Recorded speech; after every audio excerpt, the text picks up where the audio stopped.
Welcome back to Voice Global. I'm Pete Erickson, your host. I hope you've enjoyed the conversations we're having across the spectrum with brands and influencers in our industry. My next guest is really special to me. I've known her now for about 4 years, and she led the sonic identity effort for Voice. So the music that you hear that's associated with our brand, and we use it across all of our properties, was designed and developed by her and her organization. And I feel so lucky because she is a 2-time Emmy Award winner. She is also music supervisor for the last 9 Olympics with NBC.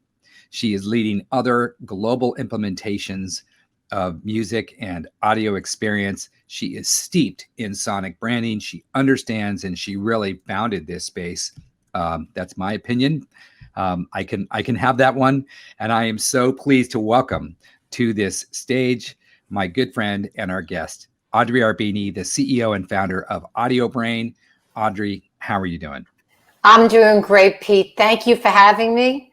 And thank you, everybody who's joined this. This is fantastic. Well, we love having you around, and we love being able to talk to you because you just have a wealth of experience and expertise. And our goal here at Voice Global is to really draw out the many ways that voice and audio are shaping the world around us. And that's something that you've had a front row seat on for a long time now. Long before Amazon Alexa and Google Assistant came into our lives, you were very steeped into this industry. Tell us a little about Audiobrain, why you founded Audiobrain, and what you call your kind of core expertise. Sure. So I've always known that music and sound was very special. I started studying piano when I was about 3.5, 4 years old. Don't think I really learned anything till I was about 6.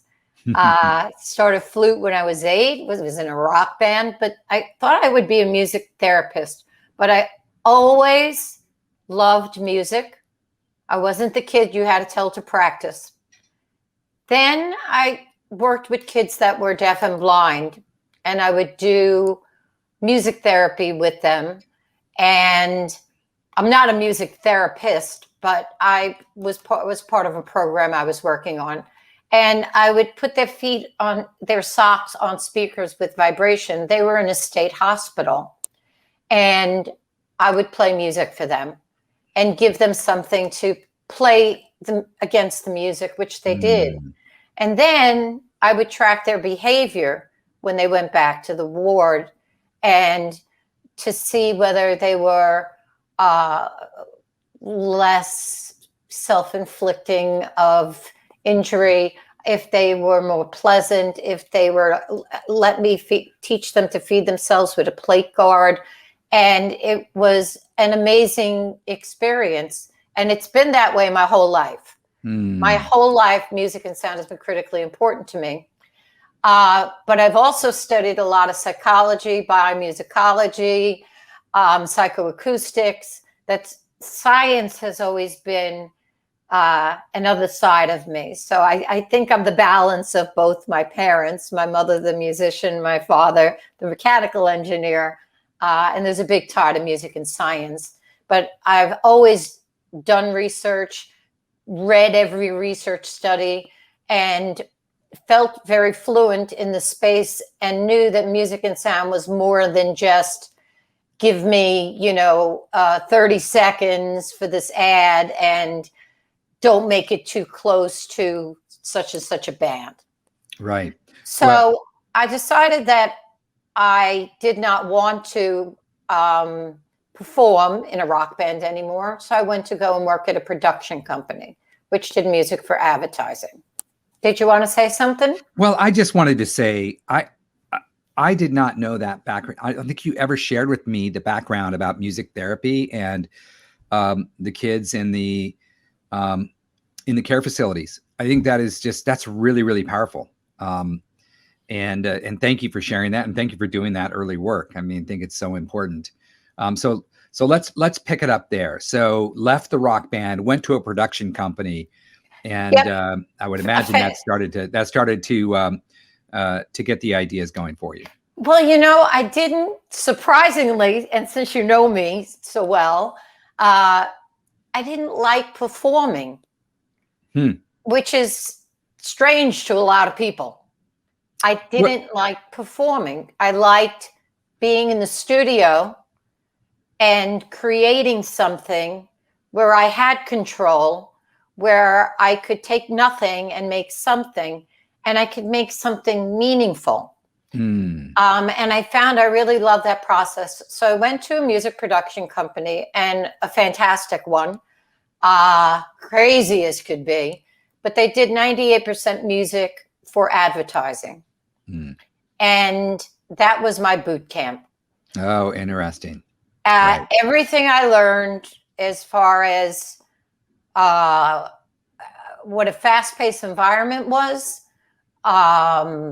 They were a pretty top company, but they did music for advertising. And that's about when branding, and we're talking now 20-something years ago, a long time ago. They started to get interested, or one of the partners started to get interested. Everybody was buzzing about branding.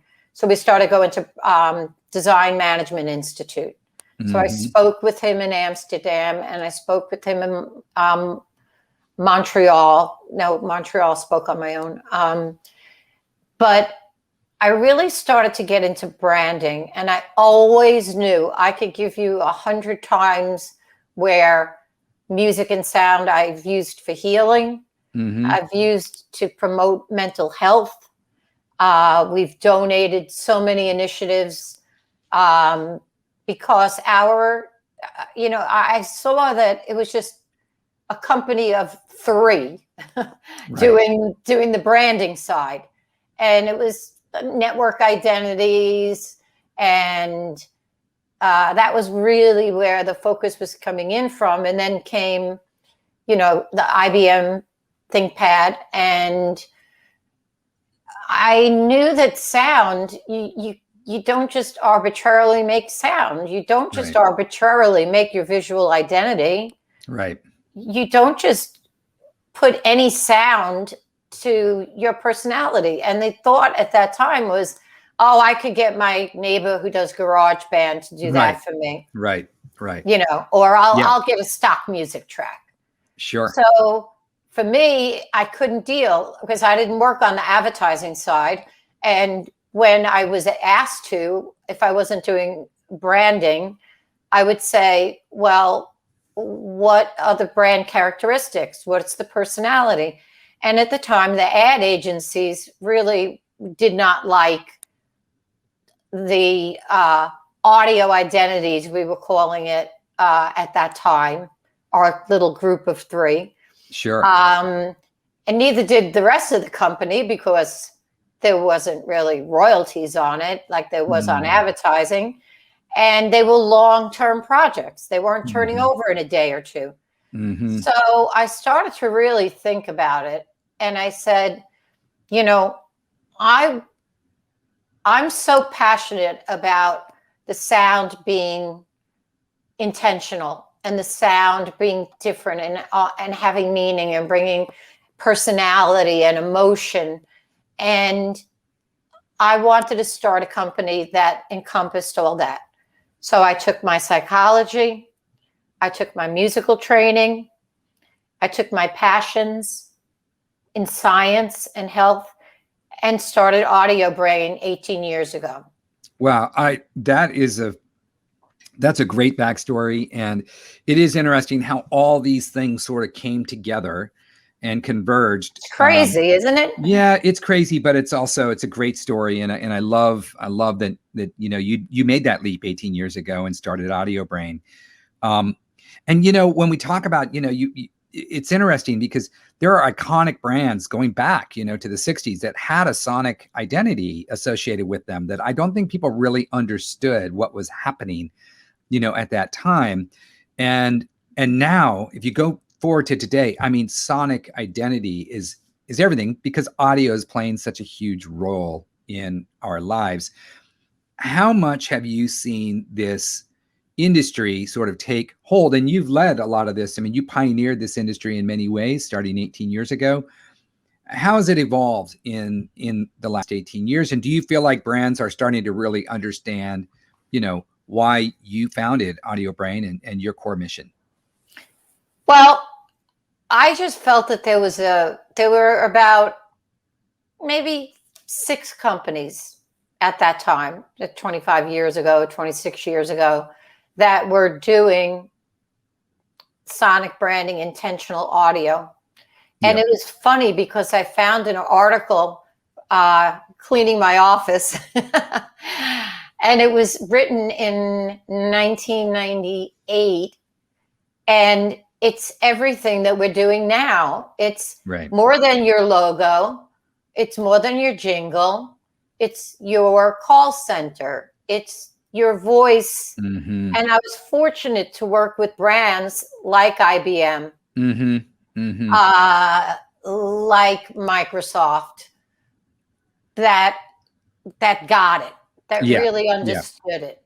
I had that ThinkPad. I think I can actually remember the tones from that laptop. Yeah, and so there were, from the Design Management Institute, I felt it was really important for me to be there because I wanted to learn. So I was the only one with the owner of the company I worked with at the time that was doing sonic branding. So we stood out. This was my audience. Mm-hmm. And this is where I got an introduction. Audrey meet Joe, Joe meet Audrey. He's running a branding conference. She does sonic branding. Right. That's where I met people at Microsoft. Well, it's how you met and wound up doing the Xbox 360. And it was my foundation. And I was fortunate that Earl Powell kind of took me under his wing and always pointed out the work that we were doing. Mm-hmm. And that was my foundation. So I felt that we had so much sound, like people were doing such fantastic visual work. They were doing exhibits, they were doing events. Mm-hmm. And yet, if you took their event, their advertising, their product sound, their music on hold, mm-hmm. their voice, there was no connection between them for most brands. Right. Which seemed kind of a missed opportunity, in my opinion. Sure. Because it's I have important. To stop you though. You said Xbox 360. So that was one of your first big wins, I take it? Well, when we started Audiobrain, and that's also from the Design Management Institute. Sure. When we started Audiobrain, me and Michael Sweet, he's a wonderful interactive composer and a genius, way ahead of his time. And we were partners until 2008 when he went up to Berklee College of Music and started a program up there. We were doing projects for IBM, for NBC Olympics. These are clients that chose that they really liked the way that we worked, and Got it. Became long-term. So on the chronology, those preceded the Xbox 360 win, which is but the Xbox 360 win was only a few years into our company. So someone from Design Management, from JDK, recommended us to Microsoft because they wanted someone that did sonic branding. And somewhere along the line on my website or whatever, you can find the official press release. They wanted a company that lived, breathed, understood branding. They wanted to be differentiated from PlayStation, Nintendo. They knew that they were not going to be a gaming console. They were going to be a living entertainment system. They were going to have a broader purpose in the future. And they wanted a company that this was what they specialized in. And that's what we do. We're highly technical. We have, advanced technical skills. We understand branding. We understand research, testing. And I got a phone call, and it was Microsoft. Right. And that's, they said, I said, can you send me over material? And they said, no. They said, we're going to fly in and meet with you. And we still didn't know what was going on. Right. That's great. But then it just all worked out, and it's been, it's so amazing when I see it on lists as like the top 20 sonic logos of all times, or people talk about it. It's a very special sound. And there was a branding team, and there was a product development team. We worked with the people that were building the product, the people that were branding the product, the visual identity team, the motion team. We were brought in at the very beginning. And that was fantastic. Right. I think what's interesting about you sharing kind of the depth and breadth of knowledge you have to really be effective in this space is, there's maybe a misconception that sonic identity is a chime. It's coming up with some, like you said, the neighbor has GarageBand. So would you say that's one of the bigger misconceptions about sonic branding? I think it was at the time. I also think that part of it still is that way, but nowhere near what it was. There are still people who think. I mean, we did when we did Whirlpool appliances, right? We always do like a competitive analysis, and for their own industry and mind share, people who have the audience that they want, right? And we found two major brands, major brands, running the same piece of stock music in their advertising. Oh my gosh, that's wild. Yeah, I get you. I'm glad you brought up Whirlpool. You had a conversation on the stage at CES with us last year, the last time we did a live event together, by the way. Yeah. And we're doing another one this fall. Just FYI, people, that news will be out. And we're excited about that. But you had a conversation with Whirlpool. And I remember that conversation well. And I think that that was illuminating just from a standpoint of all that really goes into it. And that it's easy. I think it's easy for companies not to do it because they don't understand actually the value of a really good sonic identity and really tying your brand with that audio experience.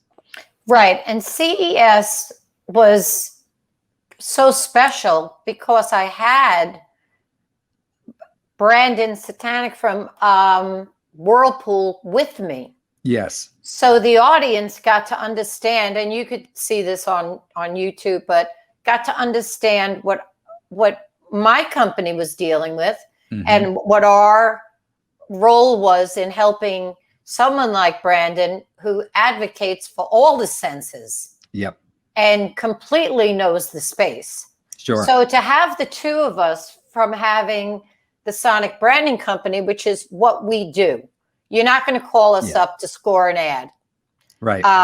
But we work with the world's biggest brands. Our sounds are heard hundreds of millions of times a day. And we work with small brands. And we also donate if somebody needs it. But to hear it from his perspective, what they needed to accomplish, and we did Whirlpool and KitchenAid at the same time, and what that generated to make those beautiful sounds. We got covered in the Atlantic. We got covered in the Times UK. We got covered on in the Wall Street Journal. It just was just such a different sonic experience. Yeah. And it just sort of became this viral story. It was great. Thank you for having us at that. Oh, yeah. No, it's always illuminated. Well, let's talk a little bit about an implementation that you have going out now. It's you had mentioned that there's a cruise line that's and no industry probably more impacted, I think, than the cruise industry from COVID. And I'm so happy to see the ships are starting to sail again. But in this case, the ships are starting to sail with new experience, new audio and music experiences on board. I want to understand a little bit more about that, just in terms of what does that mean from your standpoint, in terms of like what is it that you provide, the cruise ship that's going out and getting back on the ocean. Well, I'll start with the beginning.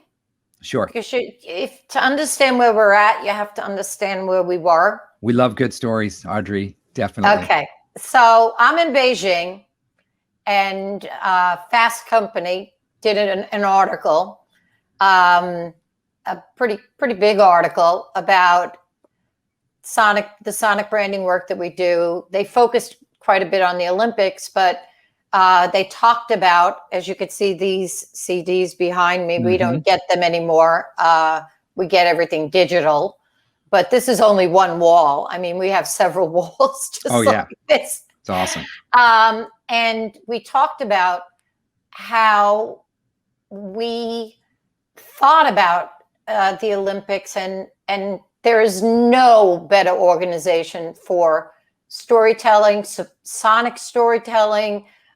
Everything is you never know what's going to happen. And we started to think about it, and we spoke and interviewed the different producers, and it wasn't about rock, pop, jazz, hip hop. It was about victory and defeat and drama and determination and the Olympic spirit. So we took a different approach to organizing it. We built a database. We had thousands of tracks that we could pull up on the fly, and they could too. They could preview it. We could track if it had been used, 5 minutes before. And we just took a completely branded approach to what the brand of the Olympics is. And it is a major, major, nearest to my heart brand. Right. And there's nobody better than NBC. Well, and you've been recognized as an Emmy winner for some of that work as well. So I get a phone call, and it's the cruise line, Holland America Cruise Line. And he had read the article in Fast Company and how we cared so much about what the story was about, and how we vetted all the lyrics, and we made sure that everything was on brand for the NBC Olympic broadcast, that we made sure everything elevated the experience, and we helped the producers. They pick their music. We provide the compass, and we look at what they're trying to communicate, what the story is. And he said, I think what you're doing is fantastic, and we really need that for our cruise line, because we have, I don't know what he said the number was, quite an expensive new ship coming out. And at the time, and we're talking 2008, so that's like a long time ago, 13 years ago. 13, 14 years ago. He says, we don't have that. We have everything down to perfection, and they are spectacular. But we have everything down to perfection, and even down to the way the straw has the sugar and it's upscale. But the music is left to the bartender, the complaining customer, or the hotel manager. And there's not any consistency. There's not anyone kind of managing how and where and why, and that it aligns with our brand. So I said, well, when I finish this, we'll talk. Right. And that's when we started talking. And we realized the same thing we realize in tons of other industries, that, there was no branded sound to support this elegant, accessible, right, experiential. They have like Lincoln Center Stage. right. They have computer workshop classes. They wanted to shift their demographic. We went on some of the ships, and some of the ships didn't have sound on, say, by the pool. Right. Or we went on some of the ships and they were playing music that was very not on brand for this cruise line. Right. So over the years, and very iteratively, we have started to shape what their brand they knew what their brand stands for. They were rebranding, and we got to overhaul not the shows, but everything that the person heard as part of the experience, so that when you were in the Pan Asian restaurant, we found appropriate sound that wasn't just your typical, oh, I'll just get some music and just play it, but it was very special and unusual. And when they did the co-branding with Oprah Winfrey, she did a few cruises. We had to do a co-brand between Oprah and the cruise line, make sure that it was aligned with her brand and their brand.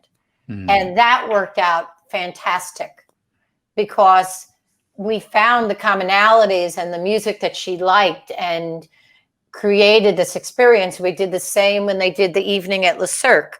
We went to Le Cirque. We spoke with the people there.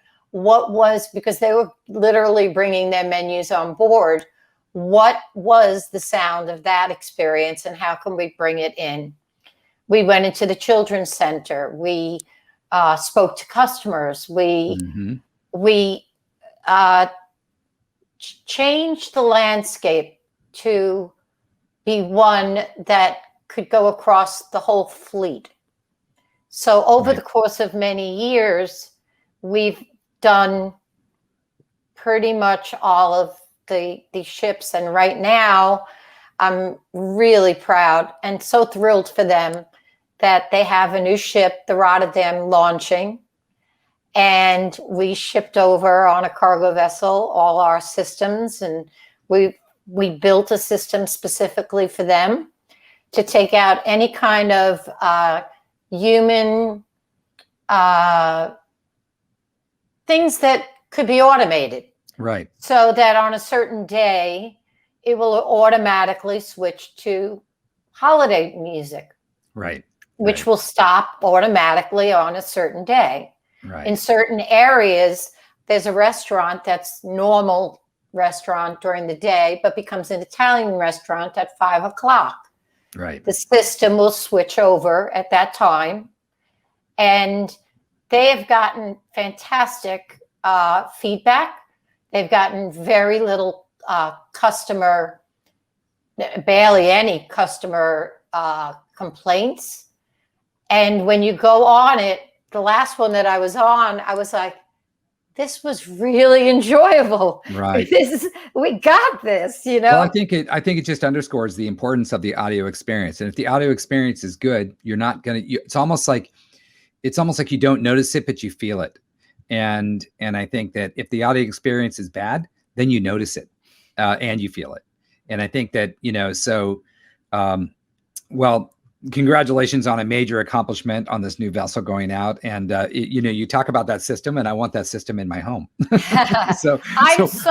When we're cooking Italian, I just want the Italian music to come on. I'm so happy for them, because right before the pandemic hit, Michael and I had just gone down to Florida and upgraded a ship, and they had a string quartet that was so spectacular, and they were playing Led Zeppelin, and they were playing like it was just It was world class. Mm. And to know that they're back. We also started doing the videos for the destinations that people are going to. Mm. So the Port Essentials, where they could see, you know, what is in Alaska, what is there to see.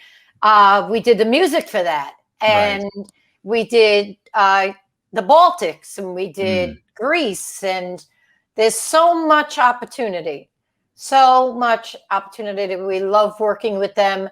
We've worked with them for a very long time. And we have 100% client return rate. So we tend to get very close with our clients. Well, it certainly sounds like there's a reason for that. And Audrey, I always love chatting with you, and just how you brought out really what this space, what is the audio branding, audio experience space, what's the background. You have just provided a wealth of information today. It's always fun to chat with you. And as I said, we're going to get back together in person in October. And I'm already getting ahead of myself and saying, I look forward to seeing you in person again. I look forward to seeing you in person again, too, because we have a lot of fun, and we loved the sonic branding that we did. Your sonic branding, you actually made me nervous, because you said you need to be there on time on the opening day when we were in New Jersey. And I was like, oh, crap, what did we do? You know? Right. And you had a live band playing the brand theme. Yes. And that was the big surprise. And we did. I was doing a call and response with the crowd, and it was very nerve wracking. But it was a lot of fun, and we love our sonic brand, and it's evolving all the time. And there'll be a new version of it for the fall event, which I'm really excited about. So, that's right. Audrey, we love chatting with you. Thank you so much for joining us at Voice Global. And my guest has been Audrey Arbeeny. She is the CEO and founder of Audiobrain, one of the leaders of the space of sonic branding, audio branding, and everything in between. Audrey, thank you so much. Thank you so much, Pete. Thank you, everybody, for being on, and we'll see you in person soon. Amen. Thank you.